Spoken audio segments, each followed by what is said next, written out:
Okay, so I also went to Crown Automotive, but I went to the BMW side.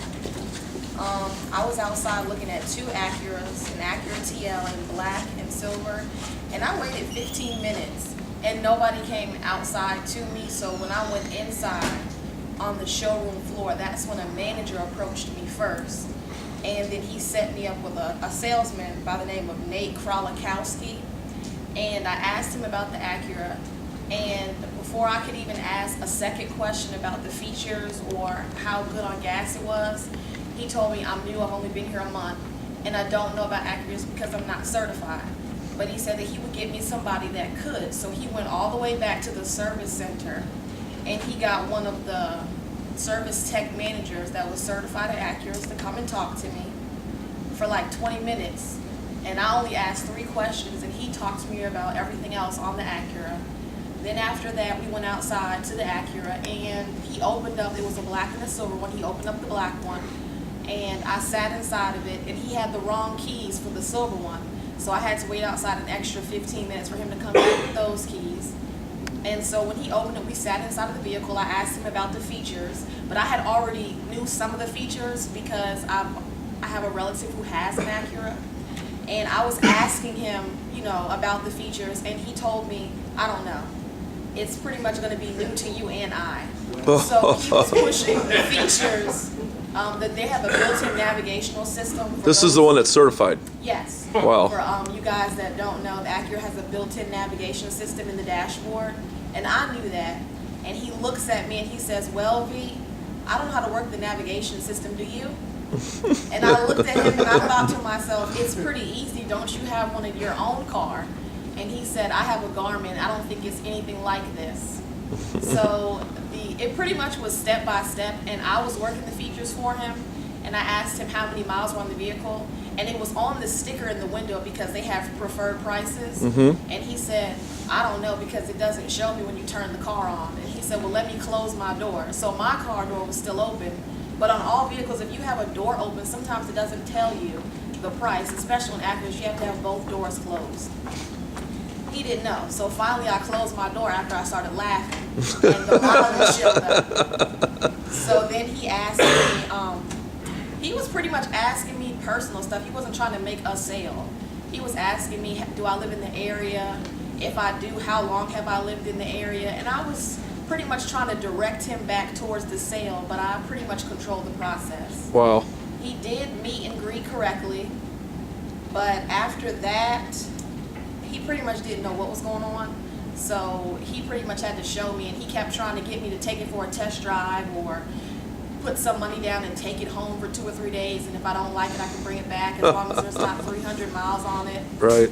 And how about the interview process with the trade? Did he?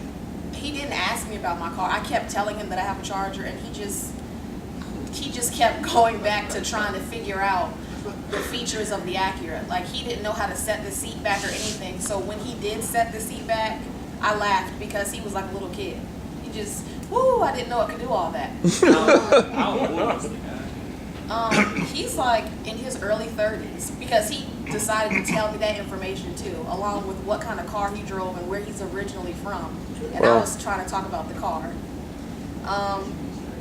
The pricing was $22,999 for the car. It was a used, and it was on sale for $19,744. And I was asking him about the sale, and he was like, I really don't know. All I can tell you is that by looking at the sticker in the window, I just know that we're doing competitive pricing. And then he got quiet again, and then he turned the radio on and was looking at, once again, the navigational features. And he wanted to know if he could put a DVD in it and if we could watch the DVD while it was parked. Wow.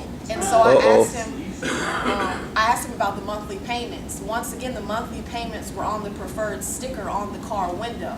It said $368. And I said, well, what if I go ahead and trade in my car? Do you guys do blue book value like some dealerships do? Good job. And he said, I don't know about the value of it. I just know that we can put a specialist in the car with you, and you can take the specialist on a drive in your car and tell them all the things you don't like about the vehicle.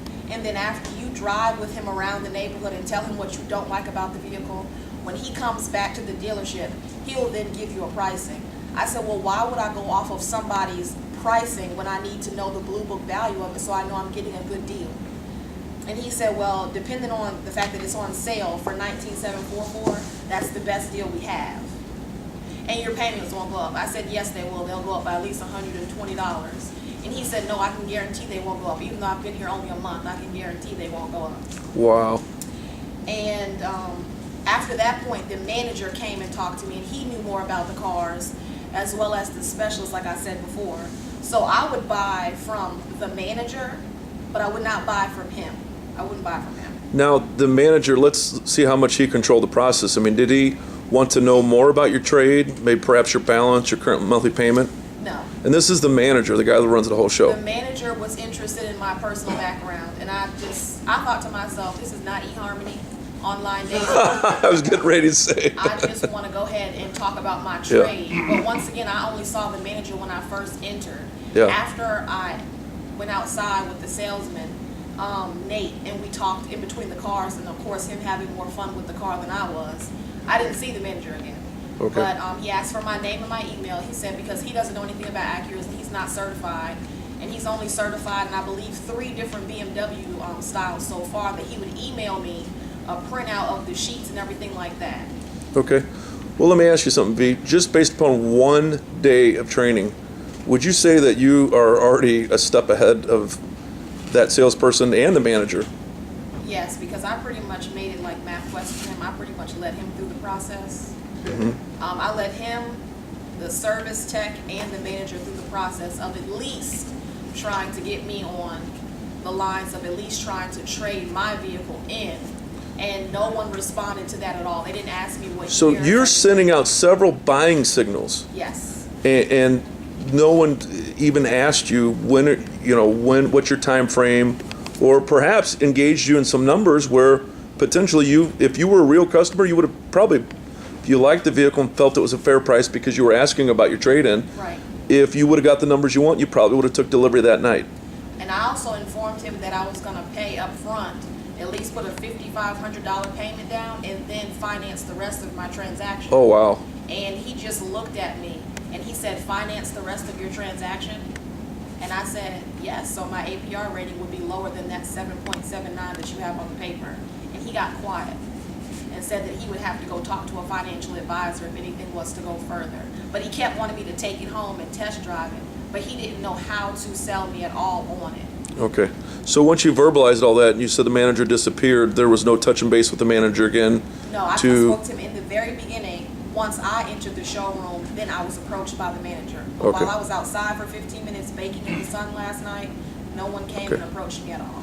Well, that's amazing, and this is what happens at a lot of dealerships all across the country, is another lost opportunity, and that you could have potentially took delivery of that vehicle last night. Yeah. And I told him I was interested in buying that. this happens every day all across the country. So based upon your training so far, and we're not done yet, do you feel that you could have done a better job? Yes. Absolutely. Because he could have put me with another salesman if he didn't know anything about Acuras. That would have been the smarter thing to do. But he didn't. He went and got like I said, the specialist that fixes on the Acuras and the manager. And even so with them, the specialist talked to me for 20 minutes about unnecessary chassis parts. I mean... Yeah. There was no real control of the interview or sales process. No, it was just like we were at Buffalo Wild Wings and we were talking about cars. And you were in charge the whole time. Yes. All right, well, very good. Round of applause.